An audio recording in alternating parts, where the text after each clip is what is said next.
Hello friends, so as you would have seen, it was my birthday. I spent the day surrounded by family and I had such a wonderful time. I was spoilt with presents and I'm so grateful for the days that I had celebrating my birthday. I have a little bit of mismatch of footage for you to share because we went to a cafe and then on the next day we hopped over to a nearby island. We walked around the island for a bit and then we spotted some seals just off the shore and decided to lay out our picnic blanket for a bit and watch them and just watch the world go by for a little while. Then we headed down to the beach and we decided to go in the sea. It was so incredibly cold and the waves were absolutely massive, but it was so much fun just swimming around there and then coming out, reading a bit of my book, and then headed to lunch, and then it was soon time to go home. So it was a very relaxed birthday but filled with love and joy. I also received some books for my birthday, but I think I'm going to do a separate book haul because I also got a couple vouchers which I have already spent because I have a wish list, of course, and so I'm waiting for those books to arrive and think I'll just do a collective book haul later down the line. So I've spent a few days relaxing, being slow, being calm, and now we're getting back to life again. And so I hope you've enjoyed the little snippets into my birthday and the little moments that I've shared with you.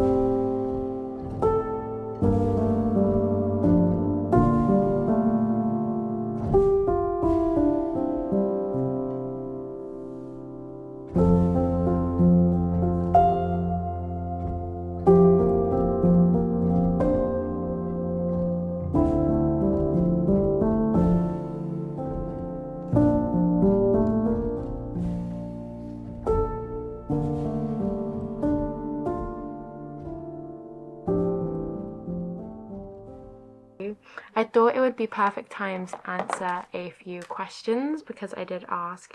If anybody had any questions, then please ask away in the comment section. So I asked a few questions and I got quite a few responses back. So I'm not going to answer them all, but I'm going to answer a few. The first question I had, which was quite a lovely one, was do you have any special childhood books that inspired your love of reading and is still special to this day? For me, that answer is so startlingly obvious because it is Winnie the Pooh. I have a core memory of my early days of reading where I was quite young and I had the specific CD book of Winnie the Pooh, and my granny would take out the CD, pop it in the CD player, and it was the audiobook of the book that I was reading. So it had a mix of illustrations in there and obviously the words. And that is somehow how I taught myself to read, was through that kind of combination. And that is genuinely where I can remember my love for reading starting. And that was from a very young age. And so that's also why I love Winnie the Pooh too. And the next question is, do you read daily, and do you find it hard to read or easy to read on a day where you're feeling low? This was a really interesting question. I do read daily just because it is my special interest as my form of escapism, and I don't watch television. I really don't like being on my screens too often. Unless I'm creating. Otherwise I find it really negatively impacts my mental health, and so being in books just give me so much joy. And then the question about do I read and find it easy to read when I'm feeling low is such an interesting question because I sometimes find I feel low because I haven't read for the day, or when I'm reading it is really difficult to concentrate because my mood and my kind of energy levels are very low. So I try to read as much as I can, in a forceful nature, but just in the sense of it brings me so much joy, and I know it's good for me. It's a bit like eating healthy. You know it's good for you, but sometimes you just don't necessarily want to inherently do it, but you know that you'll get the benefits in the long term. So that's kind of what I end up doing sometimes. I just sit down, I always put like an ambience on in the background, snuggle up in the sofa, the cats are usually running around, and just try and read for a little while. And usually 9 times out of 10 I will end up not regretting it and falling in love with it, and yeah, just being at peace. But sometimes I do just have to put it down, and I just end up going out for a cycle on my bike, or I go for a long walk, or I play with the cats and just let the mood be low. Then we have, which characters, bookish or not, would you be best friends with? I love this question, and I think I have so many answers. I would love to be best friends with Anne of Green Gables, of course. I think she's such a joy. I would also love to be best friends with Elizabeth Bennet. I think she's just such a kindred spirit. And then the other one is Miss Marple. I would just love to be best friends with Miss Marple. I feel as though she'd be so much fun to be around, but such a calming soul at the same time. And yeah, I feel like she could give some good life advice as well. So I think these are my 3 options. Then we have, if you could only read one genre of literature from now on, what genre would it be? That is an indeed hard question, because I love so many genres. I think my favourite genres have to be cozy crime, translated cozy fiction. I quite like weird lit fic. That's quite fun to me. And I love a good cozy fantasy as well. So can I just cheat and say the cozy subgenre of all of the genres? I don't know, I think that's really big cheating, but yeah, anything cozy, just that would be my choice. And then we have, what is your favourite season to read in? This for me is 1,000,000% autumn, although ever since I received my egg chair outside on our patio for my birthday, there has been something so special about sitting in it and just feeling the sun warm my skin and getting goosebumps from it, and just outside reading, listening to the birds chirping. But I'm just not built for the heat. So I think it's just got to be autumn for me. The ambience of it pouring of rain outside, being cozy inside, wrapped up in blankets, with like the heaters on, the fire going, the cats surrounding me, a warm drink. There's nothing that beats that for me, I think. So I think it's got to be autumn, and perhaps winter, although yeah, winter I enjoy, but I very much associate with Christmas, and I feel like it's very atmospheric, but I always have so much anxiety in winter because I feel like there's so much to do around Christmas. So yeah, I think it has to be autumn.